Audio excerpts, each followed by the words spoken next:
Have you ever met someone who seems to complain about everything? The weather, their job, the traffic, even the smallest things in daily life. Sometimes it feels like nothing is ever good enough for them. Or maybe, just maybe, you've caught yourself doing the same. Let's be honest, complaining is something we've all done. But have you ever wondered why some people do it so often? What's happening inside their mind? Psychologically, complaining isn't always about negativity. It's actually a form of emotional release. When people feel powerless or overwhelmed, their brain looks for ways to regain control. And one of the easiest ways is through words. By expressing frustration out loud, they momentarily feel lighter, as if they're taking a heavy weight off their chest. In that sense, complaining can be a coping mechanism. But let's look deeper. There are different kinds of complainers. Some people complain because they're seeking validation. They want someone to listen and say, "Yeah, I get it, that's tough." Others complain because they have high expectations. Then there are people who grew up in environments where complaining was a form of communication. Maybe their parents or friends always spoke that way, so it became normal. Over time, the brain learns that expressing dissatisfaction equals attention or emotional connection. The middle ground? It's empathy, mixed with healthy boundaries. If someone you love complains often, try not to silence them right away. Sometimes all they need is to be heard.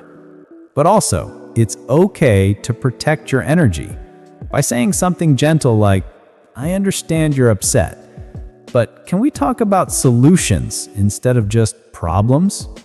Because once you understand that complaining is often about unmet emotional needs, you can start expressing those needs more clearly. There's also another truth. People who complain a lot are often highly sensitive and deeply caring. They notice small details, they feel things intensely, and because they care so much, they get disappointed easily. Underneath the words of frustration, there's usually a heart that feels everything too deeply. So, instead of judging, try to see the emotion underneath the complaint. Fear, exhaustion, insecurity, or loneliness.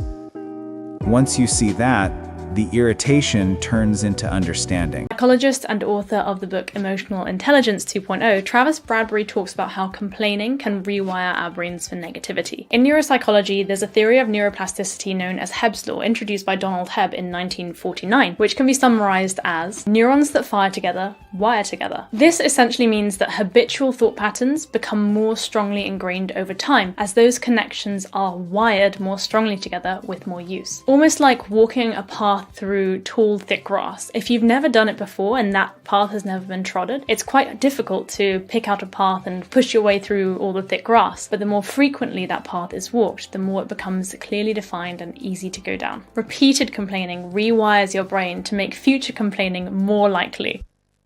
In the end, both the one who complains and the one who listens are human, both searching for connection, both longing to be seen.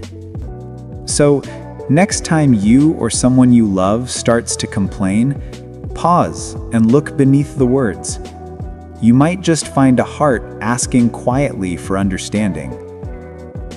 You are not wrong for feeling tired, and you are not wrong for feeling too much. You're simply learning how to balance your emotions. You are growing, even through your frustration. Here's 6 neuroscience-backed reasons to stop complaining. 1. You strengthen the wrong neural pathways. Your brain is plastic and it rewires itself based on repetition. Every complaint that you speak or think rewires your brain, your circuits for pessimism, irritation, and helplessness. 2. You flood your system with stress hormones. When you complain, your brain treats it like a real threat in the outer world. Cortisol and adrenaline surge because chronic complaining keeps your nervous system on high alert.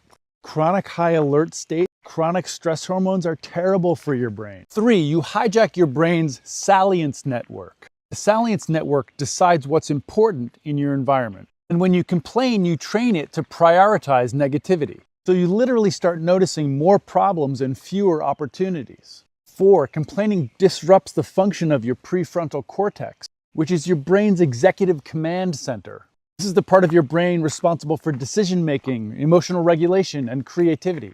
Complaining literally redirects blood flow from your prefrontal cortex back to your limbic system. Your limbic system is your fight-or-flight center, and this makes you more reactive and less rational.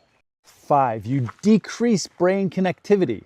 Studies show that chronic negativity actually shrinks the hippocampus, which is the brain region tied to memory, learning, and emotional resilience.